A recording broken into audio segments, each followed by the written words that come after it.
করছি। ঈমান বৃদ্ধির কারণ 1 নম্বর, আল্লাহ তাআলা সম্পর্কে জ্ঞান অর্জন করা, ইলম অর্জন করা। যে ব্যক্তি আল্লাহর তাওহীদ, তাওহীদুর রুবুবিয়্যাহ, তাওহীদুল উলুহিয়্যাহ, তাওহীদুল আসমা ওয়াস সিফাত এবং আল্লাহ সম্পর্কে গভীর জ্ঞান অর্জন করেন, যে যত ডিপে যাবে তার ঈমান তত বেশি, তত শক্তিশালী হবে। তাহলে আল্লাহ সম্পর্কে জ্ঞান অর্জন করলে ঈমান বাড়ে। 2, আল্লাহর সৃষ্টি সম্পর্কে গবেষণা করা।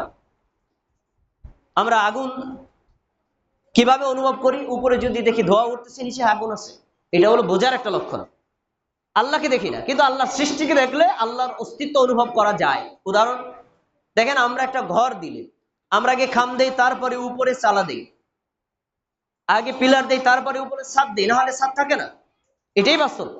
কিন্তু দেখেন, এত বড় ওজনওয়ালা একটা মানে আসমান আমাদের সামনে আমরা আল্লাহ তাআলা দিয়ে রেখেছেন, পিলার আছে, অথচ এটা কখনো ভেঙে পড়ে না।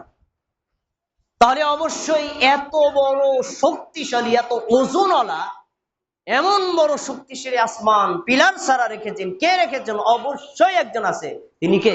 আল্লাহ। তাহলে আল্লাহ সৃষ্টিকে দেখে আল্লাহ তাআলা সম্পর্কে অনুভব করা যায়।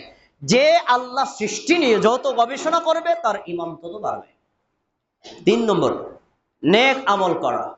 আপনি যত বেশি নেক আমল করবেন আপনার ঈমান তত বাড়বে। যত নেক আমল কমে যাবে আপনার ঈমান তত কমে যাবে। একটা হাদিস আছে, রাসূলুল্লাহ সাল্লাল্লাহু আলাইহি ওয়াসাল্লাম বলেছেন, মানুষ যখন ফরজ আমল করে, এটা হাদিসে কুদসি, আল্লাহ তাআলা বলেছেন, বান্দা যখন ফরজ আমল করে তখন বান্দা, আল্লাহ তাআলা বলেন, আমি তাকে ভালোবাসতে থাকি। ফরজ আমল করলে আল্লাহ তাকে ভালোবাসেন। এরপরে যখন নফল আমল করে তখন ইয়াতাকাররাবা ইলাইহি, ওই বান্দা আমার নিকটে পৌঁছাতে থাকে, আরো কাছে আসতে থাকে। এইভাবে ফরজ এবং নফলের মাধ্যমে যে যত বেশি আমল করবে আমি তত তাকে নিকটে নিয়ে যাই। এই নিকটে নেওয়ার মানে নাকি? আল্লাহ তাকে ভালোবাসে, আর ভালোবাসা মানে কি? তার ঈমান বেড়েছে। তাহলে ফরজ আমল যত বেশি করবেন, নফল বেশি যত করবেন, আপনার ঈমান তত বাড়বে, আর এগুলো কমলে ঈমানও কমবে। 4 নম্বর এবং 5 নম্বর দুইটা একসাথে পড়ছি, আল্লাহর জিকির করা, অর্থ সহ কোরআন তেলাওয়াত করা। অর্থ সহ কোরআন তেলাওয়াত করলে আপনি বুঝবেন, আর বুঝলে তখন আপনার ঈমান বাড়বে। সাধারণভাবে পড়লেও ঈমান বাড়তে পারে, কিন্তু সেটার স্তরের চাইতে বুঝে পড়লে ঈমান আরো বাড়ে। একটু আগে যে দলিলটা দিয়েছে সূরা আনফালে 2 নম্বর আয়াত, মুমিনদের বৈশিষ্ট্য হলো যখন তারা আল্লাহর সম্পর্কে জিকির করে, আল্লাহর স্মরণ শোনে, তখন তাদের অন্তর কেঁপে ওঠে, তার মানে ঈমান বাড়ে। তারপরে যখন তারা কোরআনের আয়াত নিজে তেলাওয়াত করে হতো বা কেউ তেলাওয়াত করে সে শোনে, তখন তার ঈমান বাড়ে। তাহলে বোঝা যাচ্ছে আল্লাহর জিকির করা অথবা আল্লাহর জিকির শোনা, তারপরে নিজে কোরআন তেলাওয়াত করা অথবা কোরআন তেলাওয়াত কেউ করলে সেটা শোনা, এটা করলে তার ঈমান বাড়ে। 6 নম্বর খুব গুরুত্বপূর্ণ, সুহবাতে সালিহিন, নেককার সঙ্গী বেছে নেওয়া, নেককারদের সঙ্গ অবলম্বন করা, এটা ঈমান বৃদ্ধির একটা বড় কারণ।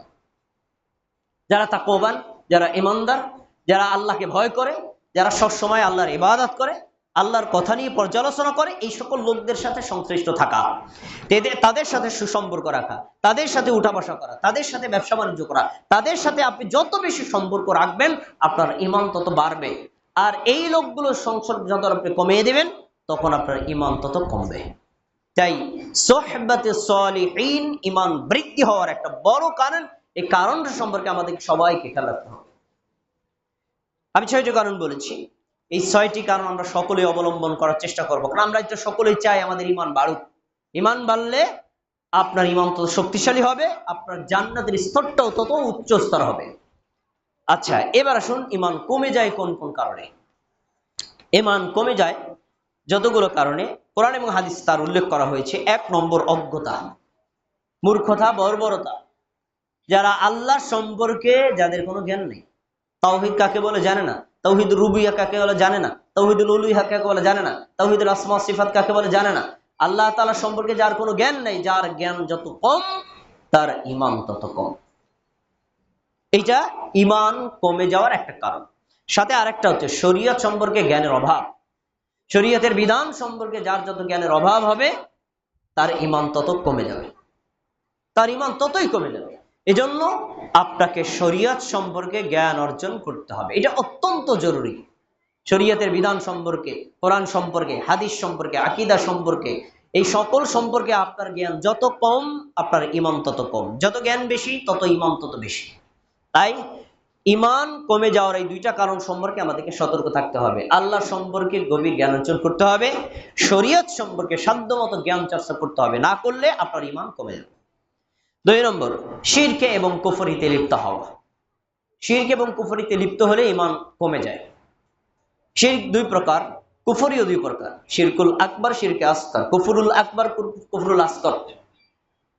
ছোট শিরিক এবং ছোট কুফর, এটা করলে আপনার ঈমান ধ্বংস হয় না, কিন্তু ঈমান কমে যায়, ঈমান দুর্বল হয়ে যায়।